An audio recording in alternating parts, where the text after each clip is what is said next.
प्यारे बच्चों, अलंकारों की श्रृंखला में आज मैं आपके लिए लेकर आई हूँ उपमा अलंकार और रूपक अलंकार। पिछले पाठों में हमने पढ़ा शब्द अलंकारों के बारे में, यानी कि काव्य में कहाँ कहाँ पर हमें शब्द अलंकार देखने को मिलते हैं और उनकी पहचान कैसे होती है। लेकिन अलंकारों का जो दूसरा भेद है वो है अर्थ अलंकार। तो आइए आज हम उपमा और रूपक दोनों अर्थ अलंकार के अंतर्गत आते हैं। तो पहले करेंगे उनका अर्थ समझते हैं, फिर उनके उदाहरण करेंगे और पहचान बनाएंगे कि यदि कहीं हमें अलंकार ढूंढने को आ जाते हैं, छांटने को आ जाते हैं, तो हम उनकी कैसे पहचान करके उनका सही आंसर दे पाएंगे। सबसे पहले हम करते हैं उपमा अलंकार। उपमा का जैसे आपको शब्द से ही अंदाजा पड़ रहा होगा कि किसी चीज की उपमा देना, यानी कि किसी दूसरी चीज से उसकी समानता बताना। जैसे कि इसके अर्थ में भी मैंने बताया कि जहां एक वस्तु से दूसरी की समानता बताई जाए, यानी कि हम जैसे कहते हैं ना कि ये उस जैसी है, ये चीज उस जैसी है, ये वैसा है। तो वहां पर हम क्या करते हैं, दो चीजों में कंपैरिजन करते हैं, समानता बताते हैं कि कौन किस जैसा है।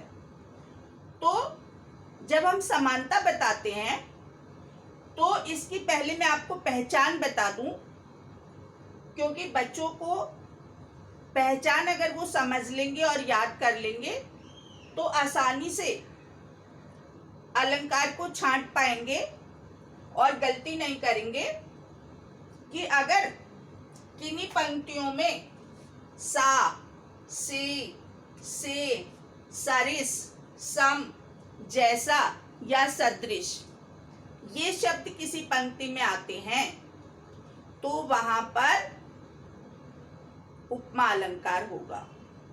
क्यों? क्योंकि किसी एक चीज को इन शब्दों के माध्यम से किसी दूसरी चीज की समानता बताई जाती है। देखते हैं कैसे। एक पहला उदाहरण मैंने यहां पर लिया है, पीपर पात सरिस मन डोला। पीपर पात सरिस मन डोला। पीपर का मतलब है यहाँ पर पीपल, पीपल का पत्ता। सरिस जैसा मैंने यहाँ पे बताया के समान, सरिस। मन डोला। आपने देखा होगा जब हवा चलती है और पत्ते हिलते हैं, यहाँ पर पीपर के पत्ते कह दिया, किसी भी पेड़ के पत्ते हो सकते हैं। तो कवि ने कहीं पर इस कविता में जो मन है, हमारा मनुष्य का जो मन है, उसको ऐसे हिलता हुआ बताया। डोलने का मतलब होता है हिलना। ऐसे हिल रहा है वो मन किन्हीं कारणों से, जैसे कि पीपल के पत्ते हिल रहे हों। तो पीपल के पत्तों में और मन में समानता बताई है। अब हम देखते हैं इसके चार मुख्य कौन से अंग हैं जिनसे इसको पहचाना जाता है। वैसे परीक्षा में आपसे ये कम पूछा जाता है। 10th स्टैंडर्ड तक बच्चों से सिर्फ अलंकार की पहचान कर उसका नाम बताओ, इस तरीके से क्वेश्चन आता है। लेकिन अगर किन्हीं क्लासों में, बड़ी क्लासेस में या किसी और एग्जाम में अगर ये पूछ लिया जाए कि इसमें बताइए उपमेय कौन सा है और उपमान कौन है, तो इसके चार अंग होते हैं। जैसे उपमेय होता है जिस चीज की उपमा दी जाए, की जाए, दी जाए या की जाए। दूसरा होता है उपमान, कि जिससे की जाए। मान लो यहाँ पर मन जो है उसकी समानता पीपल के पत्ते से दी है, तो यहाँ पर जो मन है वो क्या हो गया, उपमेय, क्योंकि मन की समानता पीपल के पत्ते से की है, तो पीपल का पत्ता हो गया उपमान, पीपर पात। पात का मतलब पत्ता, पीपर यहाँ पर ऐसी भाषा में लिखा है, इसका मतलब है पीपल। ला भी लिख सकते हो आप यहाँ पे, लेकिन क्योंकि पंक्ति में पीपर आया है तो हम उसको वैसा ही लिख रहे हैं। अब तीसरा होता है वाचक शब्द। वाचक शब्द हम इसको बोलते हैं, ये यहाँ पर सरिस आ गया, यहाँ पर सा भी आ सकता है, यहाँ पर सी भी आ सकता है किन्हीं पंक्तियों में, ये आपके उदाहरण पर डिपेंड करता है कि सा आया, सी आया, सम आया, या फिर सरिस आया, या फिर जैसा आया, या फिर सदृश आया। सदृश का मतलब भी वैसा ही होता है, किसी दूसरी चीज के समान। और साधारण धर्म, साधारण धर्म का मतलब कि जिस चीज की जिस दूसरी चीज से समानता बताई जा रही है, उन दोनों चीजों में समानता क्या है, कौन सा गुण है जो दोनों में एक जैसा है, उसको बोलेंगे साधारण धर्म। यहाँ पर पीपल के पत्ते में और मन में, दोनों में साधारण धर्म क्या है कि पीपल का पत्ता भी डोल रहा है यानी कि हिल रहा है, और मन भी हिल रहा है, डोल रहा है। तो ये जो डोला है, जहां पर बताया गया है कि क्रिया क्या हो रही है डोलने की, है ना, ये सुंदरता भी हो सकती है, कोई गुण भी हो सकता है, वो एग्जाम्पल पर डिपेंड करता है। यहाँ पर हिलना बताया है, तो ये जो डोला है यहाँ पर, ये आएगा साधारण धर्म में, डोला। यानी कि पीपल का पत्ता और मन दोनों की स्थिति एक जैसी है। समझ आई बात? एक और उदाहरण लेते हैं। मखमल के झूल पड़े हाथी सा टीला। मखमल के झूल पड़े यानी कि जो मखमली घास है हरी हरी, वो झूले के समान है, और जो मिट्टी का टीला है, टीले का मतलब होता है जहां पर मिट्टी थोड़ी ऊंचाई में ऐसी शेप दे दी जाती है, ऊंचा टीला, वो कैसा लग रहा है, हाथी जैसा। तो यहाँ पर जो टीला है उसकी समानता किससे बताई है, हाथी से। टीला कैसा लग रहा है, हाथी जैसा। ऐसे ही आपको और बहुत सारे उदाहरण मिल जाएंगे। जैसे हम कहें कि हाय फूल सी बच्ची राख की ढेर हुई, है ना, तो फूल सी बच्ची, उसकी समानता राख की ढेर से बताई गई।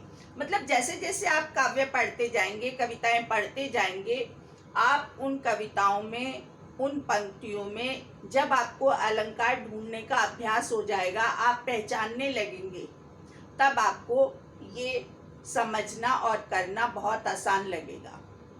तो इसलिए इन उदाहरणों के आधार पर आप जहाँ कहीं भी पढ़ते हैं उसको छांटो, उसको लिखो वहां पर कि यहाँ पर कौन सा अलंकार प्रयोग हुआ है। पहचान इसकी ये है,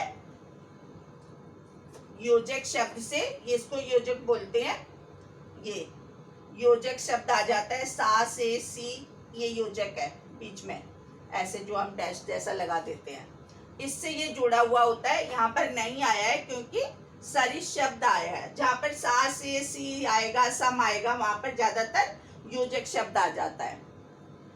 तो इस तरीके से आप उपमा अलंकार क्लियर कर पाएंगे, समझ पाएंगे मेरे हिसाब से। अब हम एक और अलंकार ले लेते हैं, वो भी अर्थ अलंकार ही है, उसका नाम है रूपक। और बच्चे रूपक अलंकार में और उपमा अलंकार में उनको कंफ्यूजन भी बहुत होता है। वो कंफ्यूजन मैं यहाँ पे दूर करने की कोशिश करूंगी। कैसे?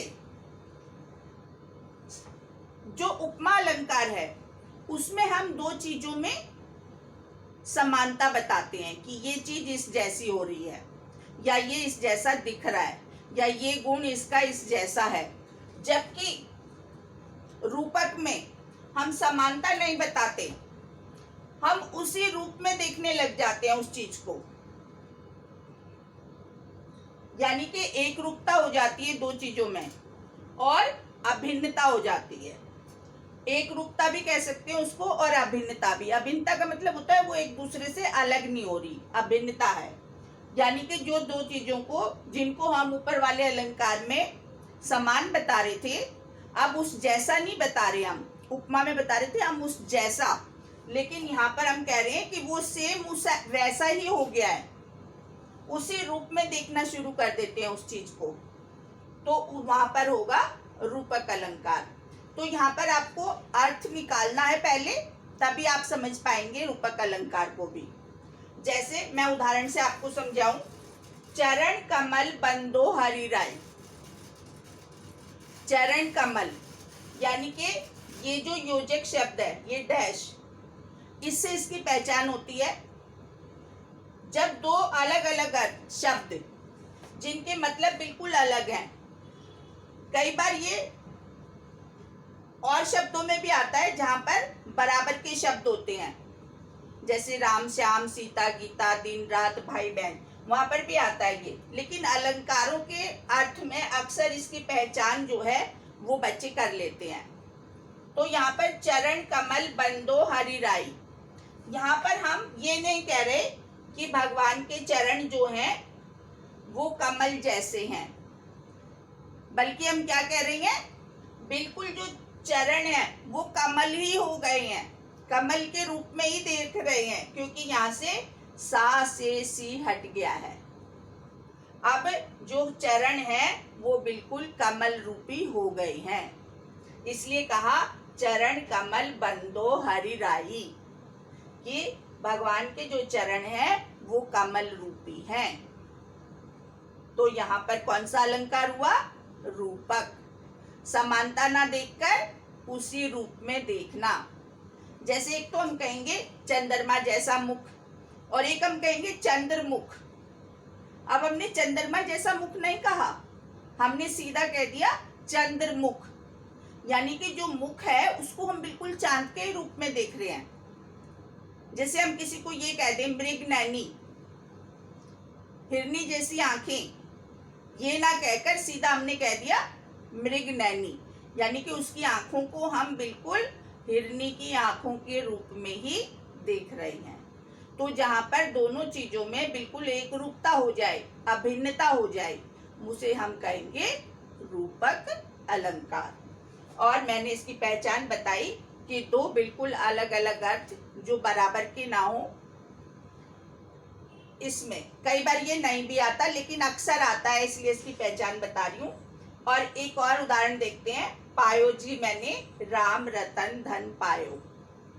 इसमें क्या कहा जा रहा है कि जो राम रतन है, राम रूपी जो रतन है, राम रूपी, अब हम ये नहीं कहेंगे राम जैसा रतन, अगर उपमा होता तो हम कहते राम जैसा रतन मुझे मिल गया, लेकिन यहाँ हम क्या कह रहे हैं, पायो जी मैंने राम रतन धन पायो, यानी कि मैंने राम नाम का जो रतन है उसको पा लिया है, यानी कि राम रूपी रतन पा लिया है।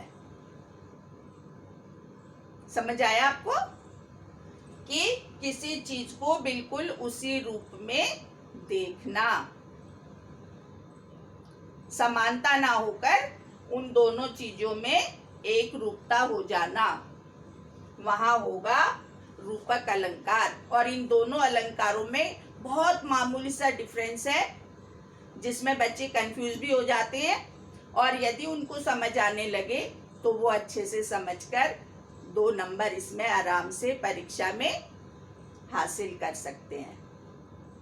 इनसे रिलेटेड कुछ और उदाहरण भी आप अपनी पाठ्य पुस्तक से या किसी ग्रामर की बुक से उनको पढ़ें और उनको याद करें।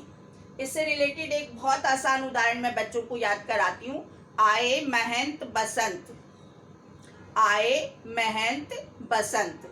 महंत जो है वो एक व्यक्ति होता है, बहुत साहूकार, ऊंचा व्यक्ति, ऊंचे पद वाला, उसको बसंत के रूप में देखना। या हम कहते हैं मेघ आए बड़े बंठन के संवर के।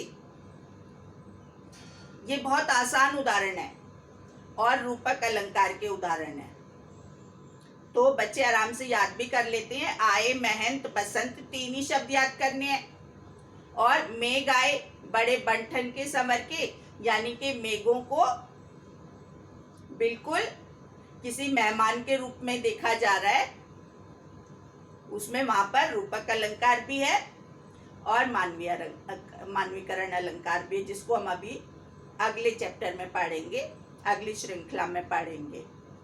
तो मुझे लगता है कि आज के मैं इन दो अलंकारों को आपके सामने क्लियर कर पाई, समझा पाई। हो सकता है आपको अच्छे से समझ आया हो। अगर आपको ना समझ आया हो तो आप मुझसे फिर पूछ सकते हैं। मैं आपकी जो भी क्यूरीज होंगी, जो भी सजेशन होंगे, जो भी आपकी और डाउट्स होंगे, उनको अगले वीडियो में ज़रूर क्लियर करूँगी। Okay, bye bye.